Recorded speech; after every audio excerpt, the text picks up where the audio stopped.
વિનુભાઈ સિંઘાડા છે ને એ ભયયુક્ત સમાજને ભયમુક્ત કરાવવા માટે એને ઘણા બધા પ્રયત્નો કર્યા હતા. તો આજે ક્યાંક ને ક્યાંક ગોંડલમાં ફરી પાછો એવું કહેવાય ને માહોલ દેખાય. જો કે વર્ષોથી આ માહોલ ચાલતો આવે છે, પણ અમને ક્યાંક એવું લાગે છે કે જે કંઈ પણ હમણાં થોડા સમયમાં જે કંઈ પણ ઘટનાઓ બની એ ઘટનાઓને લઈને અમને એવું લાગે છે કે ફરી પાછો એક વખત આ મુહિમને ઉપાડવી પડશે. એટલે વિનુભાઈ સિંઘાડાની જન્મ જયંતિએ ભયયુક્ત સમાજને ભયમુક્ત કરવા, એટલે કે વિનુભાઈ સિંઘાડાની વિચારધારાને ફરી પાછી એક વખત જીવંત કરવા માટેનો મારો એક પ્રયાસ છે. ગોંડલની જનતા ભયમુક્ત બને અને અવાજ ઉઠાવે, જે પીડાથી પીડાઈ રહ્યા છે એના માટે અવાજ ઉઠાવે, પોતે અવાજ ઉઠાવે, એના માટે અમે પણ સાથે ઊભા છીએ. ગોંડલમાં પાટીદારો ભયભીત છે એવું જ કહેવામાં આવી રહ્યું છે, તો એ વિશે આપણું શું કહેવાય? આ વાત ખાલી પાટીદારોની નથી, આ 18 વર્ણના લોકોની વ્યથા છે. એટલે ખાલી પાટીદાર શબ્દ વાપરવો હું યોગ્ય નથી સમજતી. તમામ લોકો આ વસ્તુથી પીડાઈ રહ્યા છે અને જે કોઈ પણ અવાજ ઉઠાવે છે ને એનો અવાજ ક્યાંક ને ક્યાંક દબાવી દેવામાં આવે છે. મારી સામે આટલા બધા પત્રકારો ઊભા છે. હું તમને લોકોને સવાલ કરું છું કે તમને પણ ડર છે ક્યાંક ને ક્યાંક, તમારી સાથે પણ કંઈક ને કંઈક એવું થયું છે. મારી પાસે એવી પણ વાત આવી છે. જો એવું ના હોય તો ઘણી બધી એવી ઘટનાઓ છે જે તમારે ચલાવવી જોઈએ તમારા માધ્યમથી. ગોંડલની લોકલ મીડિયાને પણ હું ખાસ કરીને કહેવા માંગુ છું, મારી પાસે આરોપીઓની આ છે ને આખી ફાઇલ છે, આ ચિઠ્ઠો છે એનો, અને તમારી ફરજમાં આવે છે કે આ ચિઠ્ઠો છે ને લોકોની સામે ઉજાગર કરો. આમાં એની તમામ કુંડળી છે અને એમાં કેટલા બધા કેસ હું તમને ગણીને બતાવું. 15 થી 16 વર્ષની ઉંમરે એક સગીર વયના બાળકનું એને હત્યા કરી નાખી હતી ₹100 ટિકિટ માટે. એના પછી પીએસઆઈ ચાવડાની હત્યા કરી નાખી, અધિકારી લેવલના માણસની હત્યા કરી નાખી, જયંતિભાઈ વાડોદરિયાની હત્યા કરી નાખી, નિલેશભાઈ રયાણીની હત્યા, વિનુભાઈ સિંગાડાની હત્યા, ગોવિંદભાઈ દેસાઈને છરી વડે એને હુમલો કર્યો હતો, પોપટલાખા સોરઠિયા ચાલુ ધારાસભ્યની હત્યા કરી નાખી, વલ્લભભાઈ આરોગ્ય મંત્રી હતા એમની હત્યા થઈ, રાજકુમાર જાટ હમણાંનો નવો કેસ તમને બધાને ખબર છે. અને તમે તમારો અધિકાર છે, તમારી ફરજ છે કે તમે એને પૂછો કે આમાં જે મિસિંગ ફૂટેજ છે એ ક્યાં છે. પોલીસ તંત્રને પણ સવાલ કરો. જેવી રીતે અમારી પાસે આવો છો સવાલ કરવા માટે, એવી રીતે તમે પોલીસ તંત્રને, ન્યાય તંત્રને બધાને સવાલ કરો, સરકારને સવાલ કરો. એના પછી આશીષભાઈ કુંજડિયા એની ઉપર હત્યાનો પ્રયાસ થયો હતો.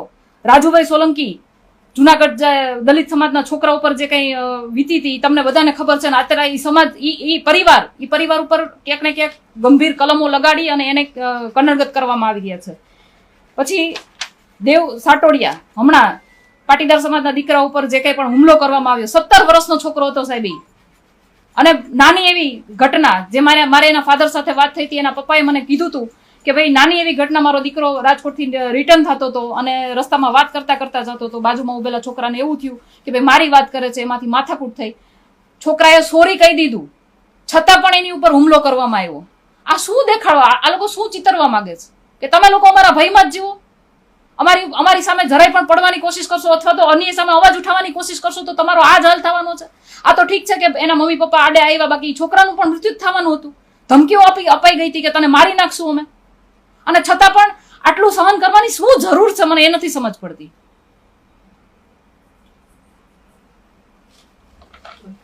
દેવ સાટોડિયા પર હુમલો થયેલો ત્યારબાદ રાતે પટેલ સમાજની અંદર એક મીટિંગ આવેલી હતી. તેમાં એક સમાજના અગ્રણીય દ્વારા પણ એવો ખુલાસો કરવામાં આવે છે કે અમારા જે બાળકો છે એનું ભવિષ્ય ગોંડલમાં નથી, અમે પણ અમારા બાળકો છે એ વિદેશ સ્થાયી કરવા માંગી છીએ. એમાં તમારું શું કહેવું છે? તો હું એટલા માટે તો અહીંયા ગોંડલની ધરતી ઉપર આવી છું કે જે સક્ષમ છે. અહીંયા ગોંડલનો એક મોટો પ્રશ્ન એ પણ છે કે નાના ખેડૂતોની જમીનો હડપી લેવામાં આવે છે. જે ભાવ જે કહેતા હોય ને, જિલ્લા પ્રમુખ વારે માઇકમાંથી બોલે છે કે ગોંડલની જમીનનો ભાવ આટલો બધો વધી ગયો છે, કોના લીધે વધ્યો છે, એ બધું મોટેથી બરાડા પાડીને કહેવામાં આવે છે. પણ એ ભાવ ખરેખર ખેડૂતને મળે છે, એ જમીન માલિકને મળે છે. એ ભાવ ક્યાંક ને ક્યાંક પોતાના ખીચામાં જાય છે. ખેડૂતો પાસેથી સસ્તા ભાવની જમીનો લઈને બહાર બીજે વધારે ભાવમાં કરોડો રૂપિયાની કટકીઓ થાય છે. તો આજે મારે એટલું જ કહેવું છે કે જે લોકો પાસે સગવડ છે એ લોકો સસ્તા ભાવમાં પણ જમીનો વેચી અને બહાર સ્થાયી થઈ જશે, પણ જેની પાસે સગવડ નથી એવો નાનો ખેડૂત ક્યાં જશે? એને તો આ ન છૂટકે ગોંડલની અંદર રહેવાનું છે. કાલ સવારે ઉઠીને હવે તો ગોંડલની પરિસ્થિતિ એવી થઈ ગઈ છે કે તમે બહાર જઈને કોઈ એમ કહે ને કે મારા દીકરાના મેરેજ કરવાના છે તો કે પૂછે છે ક્યાં રહ્યો છો ભાઈ? ગોંડલમાં. મારે નથી દેવી દીકરી. આવી પરિસ્થિતિ છે. તો આવી પરિસ્થિતિમાં ક્યાં સુધી જીવશો? અને હું એમ કહું છું કે રોજ મરીને જીવવું એના કરતા અવાજ ઉઠાવો.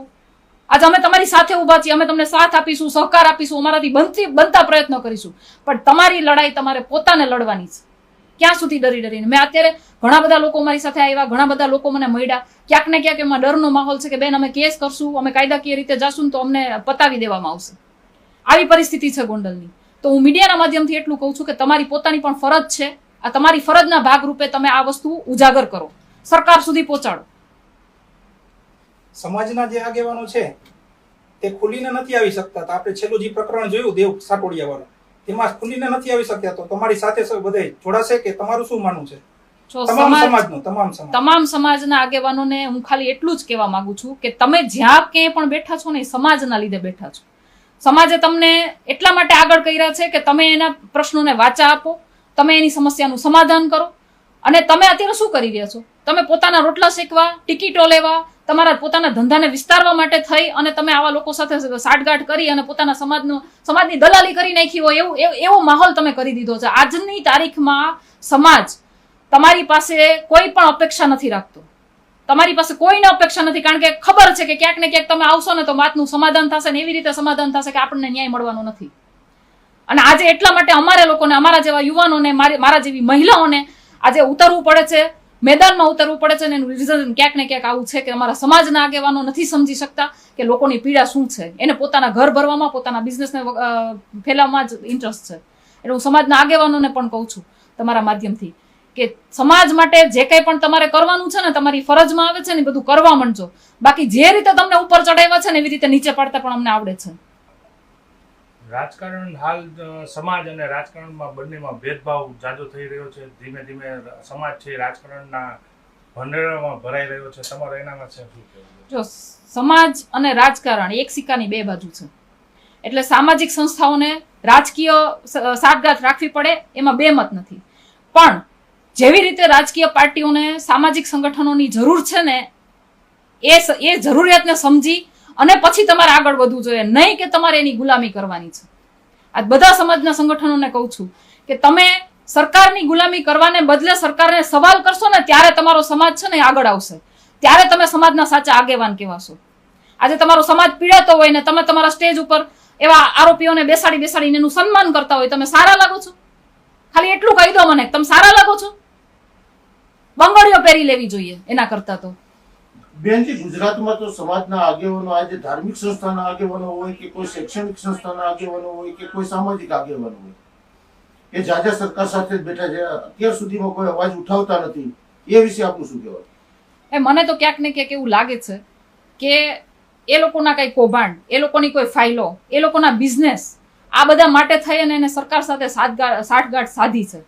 અને આજે જે કંઈ પણ સામાજિક સંસ્થાઓનો માહોલ જે બની રહ્યો છે ને, એટલા માટે બની રહ્યો છે કે એને સમાજના નામે ઊભી કરેલી સંસ્થામાં સંગઠન એટલે કે માસ દેખાડી અને સરકારને એવું સાબિત કરવું છે કે અમારી પાસે સમાજ છે, અમારી સાથે સમાજ છે, એવું કરી અને એને ઉપર પોતાની લીટી મોટી કરવી છે, પોતાની ટિકિટો માટે મહેનત કરવી છે, પોતાના બિઝનેસ માટે મહેનત કરવી છે. આ સામાજિક સંસ્થાના બની બેઠેલા આગેવાનોની હવે આ નીતિ ચોખ્ખી દેખાઈ આવે છે. અને હવે અમારે આ બધું સહન નથી કરવું. જે કંઈ પણ સહન કરવાનું હતું, ઘરની વાત ઘરમાં રાખવાની હતી, એ સમય હતો ત્યાં સુધી રાખી લીધી. પણ હવે ઘરની વાત ઘરમાં રાખવાથી સમાજને નુકસાન જઈ રહ્યું છે, સમાજના લોકો પીડાઈ રહ્યા છે. અને સમાજની વ્યથા આજ મારે નહીં તો કોઈક બીજાને ઠાલવવી પડે એમ જ હતી. આજ હું એનું એક માર્ગ બની છું, પણ હું કદાચ નહીં બોલી હોત ને તો બીજા બોલવાના જ હતા. કારણ કે આ હદ હવે છે ને, આમ કહેવાય ને કે પાણી નાક ઉપરથી વધી ગયું છે.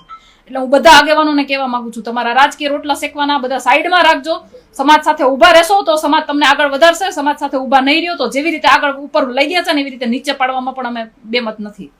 તમે અલ્પેશભાઈને શું કહેવા માંગો છો? ખાસ કરીને જે અલ્પેશભાઈએ કીધું 30 વર્ષ સુધી કોઈ પણ પટેલે કે કોઈ પણ આ જગ્યાએ ધારાસભ્યની ટિકિટ માંગવાની નહીં. જો મને એ નથી સમજાતું કે એને કયા વેથી કીધું, પણ અલ્પેશભાઈ જે કંઈ પણ હોય એ પોતાની જાતને સમાજના આગેવાન માનતા હોય ને, તો મારું એને એટલું જ કહેવાનું છે કે જ્યારે સમાજનો દીકરો ત્યાં છે ને લાકડીયું ખાતો હતો ને, તો સમાજના દીકરાની હારે ઉભવાનું હતું, નહીં કે કોઈને બાપ બનાવીને તમારા સમાજને કહેવાય ને સમાજની દલાલી કરવાની હતી. એટલે અલ્પેશભાઈ ઢોલરિયાને હું એટલું જ કહું, સમાજના આગેવાન બનવાની કોશિશ કરો. માં કોઈ તમને સમાજનું આગેવાન નથી ગણતું. તમારા જે બિઝનેસ છે ને, જે તમે આમ કહો છો ને કે એશિયાની સૌથી મોટી એપીએમસી ના અમને ચેરમેન બનાવ્યા છે, તો એ તમારા બિઝનેસ માટે તમે એને એની પડખામે બેવો છો, તમે એના તળિયા ચાટો છો, એ તમે તમારા બિઝનેસ માટે કરો છો. કોઈ સમાજને એનાથી ફાયદો નથી થયો. એટલે જે કંઈ પણ સામાજિક રીતે તમે તમારી રાજકીય લીટી લાંબી કરતા હોય કે તમારી એવી પણ ગણતરી હશે કદાચ કે ભાઈ ગણેશ ગોંડલનું નામ લઈશ તો ગણેશના ટિકિટ ના મળે, અથવા તો એવી પણ ગણતરી હોય કે 30 વર્ષ સુધી એના સિવાય કોઈ ના આવે, તો એ બધું ભૂલી જાજો. એ બધું તમારા કહેવાથી નહીં થાય. તમારી ઉપર એ બેઠા છે લોકો, અને હવે અમને એ બધું કરતા આવડે છે. અમારે ક્યાં જવું, તમને કઈ રીતે હવે દાબમાં, તમે જે રીતે લોકોને દાબમાં રાખો છો ને, તો તમને કઈ રીતે હવે નિયંત્રણમાં રાખવા, એ બધું અમારે જે કંઈ પણ કરી છૂટવાનું છે ને એ બધું કરીશું. કોઈ પણ સમાજ છે એ બે રીતે વ્યક્તિ સાથે જોડાયેલો હોય, એક પ્રેમથી અને બીજું ધમકી. એટલે કે તો ગોંડલનો જે સમાજ છે, ગોંડલ ને ગોંડલ તાલુકો, એ તમારા દ્રષ્ટિએ પ્રેમથી છે કે દાબથી? તમે પત્રકાર છો, મારી પાસે વાત આવી છે તો તમારી પાસે આવી હશે. તો આજે હું તમને પૂછવા માંગુ છું કે ગોંડલની અંદર જ્યારે ઇલેક્શન આવે છે તો ઇલેક્શનમાં ગેરરીતિ નથી થતી? કાળી ગાડીઓ, નંબર પ્લેટ વગરની ગાડીઓ આવી અને બૂથ કંટ્રોલ નથી કરતી? આજે હું તમને પૂછવા માંગુ છું કે અહીંયાના મતદારો ખાલી આંગળીમાં સાઈનો ટીકો લગાવી સાઈન કરીને નીકળી નથી જતા? એને બટન દબાવવાનો અધિકાર છે? તો આ ડરની જ રાજનીતિ છે ને? આ કઈ રાજનીતિ છે તો પછી? બેન, ડરની રાજનીતિ ગોંડલમાં ફેલાવી કોણે? એનું ઉદ્ભવ સ્થાન તો મેઇન પટેલો જ છે. હું એના માટે પણ કહેવા માંગુ છું કે જે કંઈ પણ બન્યું, ઘટના બની, એમાં જયંતિભાઈ ઢોલ કે જેને જયરાજને આગળ કર્યો, એને ખભા ઉપર બેસાડીને એને આગેવાન બનાવ્યો, અને એ જ જયંતિભાઈનું અત્યારે શું હાલત છે એ તમને બધાને ખબર છે. અને આ માધ્યમથી હું અલ્પેશ ઢોલરિયાને પણ કહેવા માંગુ છું કે તારો ઉપયોગ થઈને ફેંકાઈ જ જઈશ તું. તારે વધારે કઈ એમાં લાંબુ નથી ટકવાનું. એટલે સમજી વિચારી કોને મદદ કરવી, શું કરવું, શું નહીં, તમારું આગળનું ભવિષ્ય શું છે, તમારા છોકરાઓ આ બધું સહન કરી શકશે કે નહીં? આ ગુલામી જે તમે સહન કરી રહ્યા છો એ તમારા છોકરાઓ સહન કરી શકશે કે નહીં? અને બીજું કે આપણી છેલ્લી પેઢી એવી છે કે જે આની સામે લડી શકશે. હવે પછીની પેઢીમાં એ તાકાત નથી, કારણ કે આપણે ક્યાંક ને ક્યાંક એને દબાવીને રાખી છે કે બેટા આ નથી કરવાનું, આ કરીશ તો આવું થશે. તો આપણી છેલ્લી પેઢી છે ને, છેલ્લો પ્રયાસ, જો આમાં તમે સફળ નહીં જાઓ તો આખી જિંદગી તમારે નહીં, તમારી 7 પેઢીઓ સુધી તમારે આ જ રીતે ગુલામી કરવાની છે, કારણ કે એ તો 30 વર્ષનું ભવિષ્ય નક્કી કરીને બેઠા છે. બેનજી, કોઈ પણ સમાજનો ગુનેગાર હોય તો એની સામે કડક હાથે કાર્યવાહી લેવામાં આવે છે. તો ગોંડલ વિશે આપનું શું કહેવાનું? જો ભાઈ, આરોપી છે ને કોઈ સમાજનો નથી હોતો, આરોપીનું કોઈ ધર્મ નથી હોતો. આરોપી હોય છે, કોઈ પણ સમાજનો હોય. અને મારી લડાઈ કોઈ પણ સમાજ સાથે કે કોઈ બીજા સાથે નથી. મારી લડાઈ અન્યાય સામે અને આરોપીની સામે છે. એટલે એ વાતનું ખાસ ધ્યાન રાખવું કે ઘણા લોકો છે ને આને પાટીદાર વર્ષિત ક્ષત્રિય કરવાની કોશિશ કરી રહ્યા છે, પણ ક્ષત્રિય આંદોલન વખતે પણ જ્યારે પરસોત્તમ રૂપાલા બેનો દીકરીઓ વિશે બોલ્યા હતા ને, ત્યારના મારા વિડીયો ઉપાડીને જોઈ લેજો. મેં મારા સમાજને વિનંતી કરી હતી કે ભાઈ આપણે એવા માણસને સપોર્ટ નથી કરવાનો કે જેને બેનું દીકરીઓ વિશે ખરાબ ટિપ્પણી કરી હોય. ત્યારે હું ક્ષત્રિય બહેનો સાથે ઊભી હતી, અને આજે ક્ષત્રિય સમાજ પણ મારી સાથે ઊભો છે.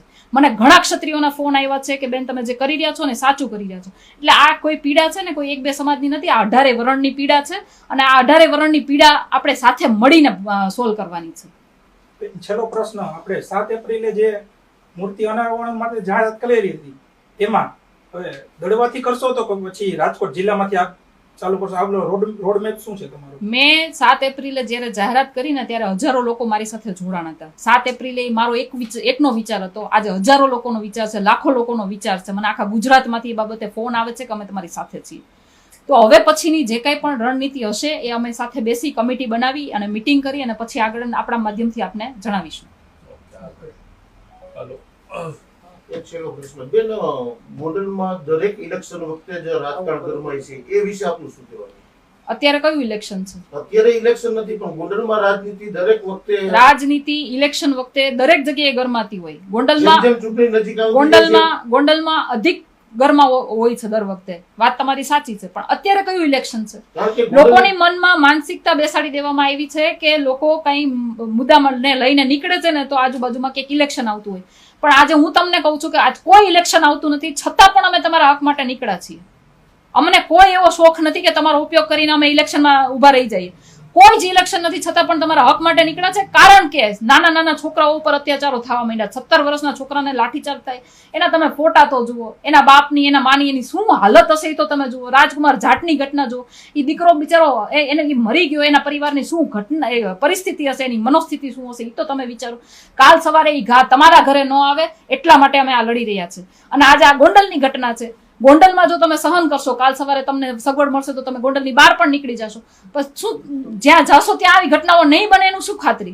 તો જ્યાં રહ્યો છો, જ્યાં તમારી કર્મભૂમિ છે, જ્યાં જન્મભૂમિ છે, ત્યાંથી જ તમે હકની માંગણી શું કામ ના કરી શકો? ત્યાંથી જ તમે અવાજ કેમ ના ઉઠાવી શકો? બેન, ગોંડલમાં આગામી આપના કાર્યક્રમો શું રહેશે? ગોંડલની અંદર આગામી કાર્યક્રમોમાં અમે બધા, જે મેં કીધું, અમે બધા નક્કી કરીશું. અને જેવી રીતે વિનુભાઈ સિંગાડાની મૂર્તિનું અમે વાત કરી, એવી રીતે પોપટભાઈ લાખાભાઈ સોરઠિયાની મૂર્તિ વિશે પણ આગળની રણનીતિ છે અમારી. એટલે કોઈ એવું ના વિચારતા. ગોંડલની રાજનીતિ એવી છે કે ફલાણાને ટાર્ગેટ કરે છે ને એટલે ફલાણાના માણસ હશે, ફલાણાને ટાર્ગેટ કરે તો ફલાણાના માણસ. અમે કોઈના માણસ નથી.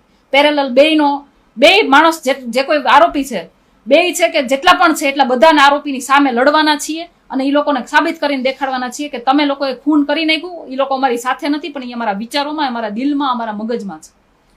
એટલે તમને આખી જિંદગી હવે તમે જીવશો ને ત્યાં સુધી તમે યાદ રાખશો કે તમે શું ભૂલો કરી છે.